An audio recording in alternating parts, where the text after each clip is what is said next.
భీష్మ ప్రతిజ్ఞ చేసినటువంటి దేవవ్రతుడు భీష్ముడిగా ప్రశంసించబడ్డాడు. అప్పటి నుంచి ఆయన్ని భీష్ముడని పిలుస్తున్నారు.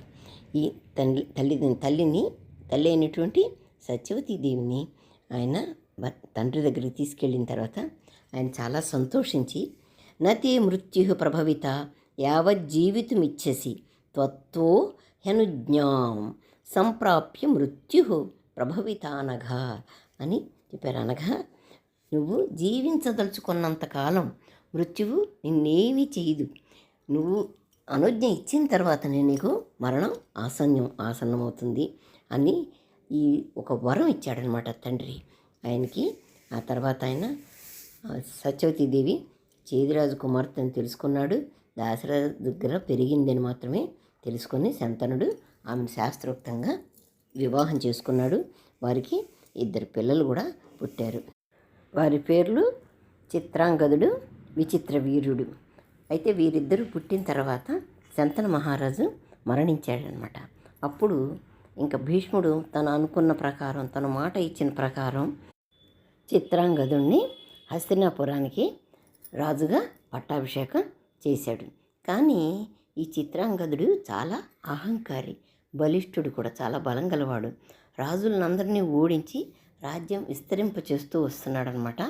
అప్పుడు అదే పేరు కలిగినటువంటి ఒక గంధర్వుడు ఈ చిత్రాంగదుడి యొక్క వ్యవహారం తెలుసుకున్నాడు. ఏంటి ఇతనికి ఇంత అహంకారం ఏంటి, నా పేరు గలవాడు కదా అని చెప్పి ఆయన ఆహ్వానిస్తాడనమాట. దేనికి? యుద్ధానికి ఆహ్వానిస్తాడు.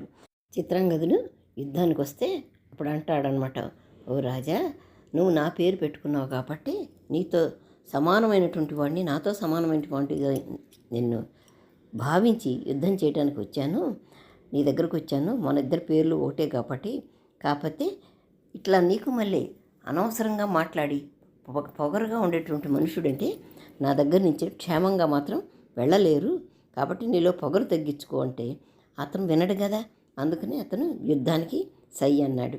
సరే, గంధర్వరాజుతో ఆయన పేరు కూడా చిత్రాంగదుడే.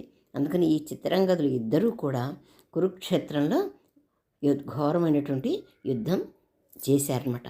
ఆ యుద్ధంలో ఇద్దరు కూడా సమానమైనటువంటి శస్త్రవర్షాన్ని కురిపించుకున్నాడు. చివరికి ఆయన మాయతోనే కానీ, ఆయన గంధర్వరాజు కదా, ఆయన మాయతోనే కానీ ఇదేనా కానీ మొత్తానికి చిత్రాంగదుణ్ణి ఆ గంధర్వరాజు చంపేశాడు. ఆ విధంగా శంతనుడి యొక్క మొదటి కుమారుడు చనిపోయాడు.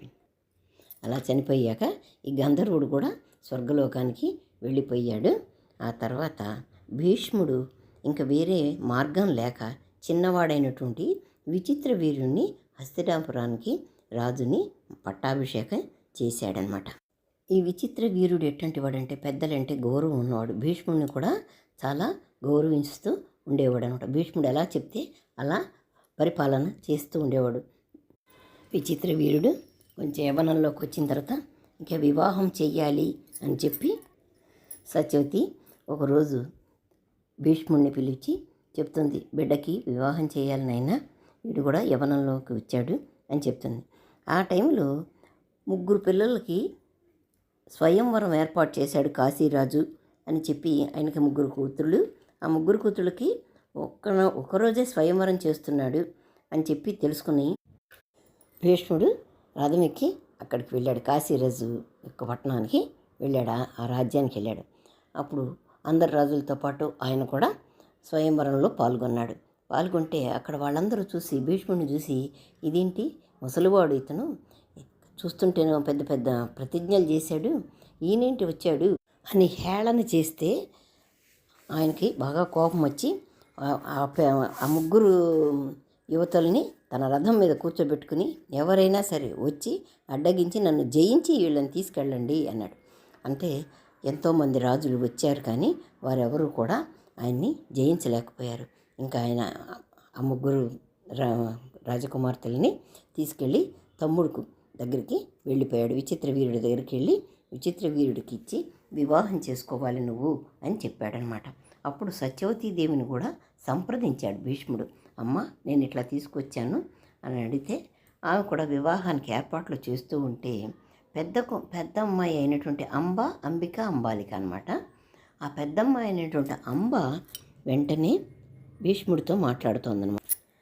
మయా సౌభపతి పూర్వం మనసాహి వృతః పతి తేన చాస్మి వృతా పూర్వం ఏష కామశ్చ మే పితు.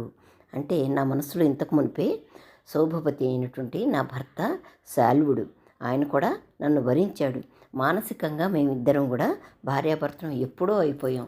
కాబట్టి ఆ స్వయంవరానికి శాల్వుడు కూడా వచ్చాడు, నేను ఆయన్నే వరించేదాన్ని. కానీ మీరు ఈ గందరగోళం చేసేసి నన్ను ఇక్కడికి తీసుకొచ్చేసేసారు అని చెప్తే భీష్ముడు కూడా చాలా బాధపడి అంబని స్వేచ్ఛగా వెళ్ళటానికి అనుమతించాడనమాట. ఈ అనుమతించే ముందు కూడా ఆయన ఏమీ కూడాను తాను స్వంతంగా తీసుకోలేదు నిర్ణయం. అక్కడ ఉండేటువంటి పండితులని అడిగాడనమాట. అడిగితే ఆమె ఇదివరకే సాలవరాజు భార్యని అని ఆమె చెప్పింది కాబట్టి ఆమెని వదిలేసేయి అని వాళ్ళు చెప్పబట్టి భీష్ముడు ఆమెని వదిలేశాడు. ఆమె స్వతంత్రంగా ఆ సాలవరాజు దగ్గరికి వెళ్ళడానికి ఆమె ఉద్యన్ముక్తురాలై వెళ్ళిపోయింది. విచిత్ర వీరుడికి అంబిక అంబాలికలతో వివాహం జరిగిపోయింది. అంబిక అంబాలికలకు కూడా ఈ విచిత్ర వీరుడిని చూస్తే ఇష్టపడ్డారు. ఎందుకంటే విచిత్ర వీరుడు అశ్విని కుమారుల వంటి రూపం కలవాడనమాట. వాళ్ళు ఆ దేవతలతో సమానమైనటువంటి పరాక్రమం కూడా కలవాడు. అందుకని ఆయన అంటే చాలా ఇష్టపడ్డారు. వాళ్ళు ఆయనతో సుఖంగా కొన్ని సంవత్సరాలు 7 సంవత్సరాలు సుఖంగానే ఉన్నారు. అందమైన భార్యలతో సుఖంగా గడుపుతున్నట్టు విచిత్ర వీరునికి హఠాత్తుగా క్షయవ్యాధి సోకింది. ఆ క్షయవ్యాధి ఎక్కువగా అయిపోయి శ్రేయోభిలాషులు, ఆయన యొక్క స్నేహితులు, బంధువులు ఎంత వైద్యం చేయించినా కూడా ఆయనకి తగ్గలేదు. త్వరలోనే ఆయన సూర్యుడు అస్తమించినట్లు ఆయన చనిపోయాడు. ఆయన మరణించాక భీష్ముడు చాలా బాధపడ్డాడు.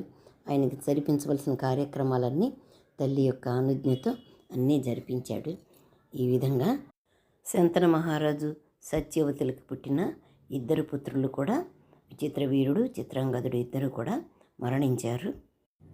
కురువంశం ఏ విధంగా వృద్ధి చెందుతుంది అని చెప్పి బాధపడుతూ భీష్ముడే బాధ్యతలు తీసుకున్నాడు. రాజ్యం యొక్క బాధ్యతలు, హస్తినాపుర రాజ్యానికి బాధ్యతలు తీసుకున్నాడు. ఓం శ్రీకృష్ణాయ నమః.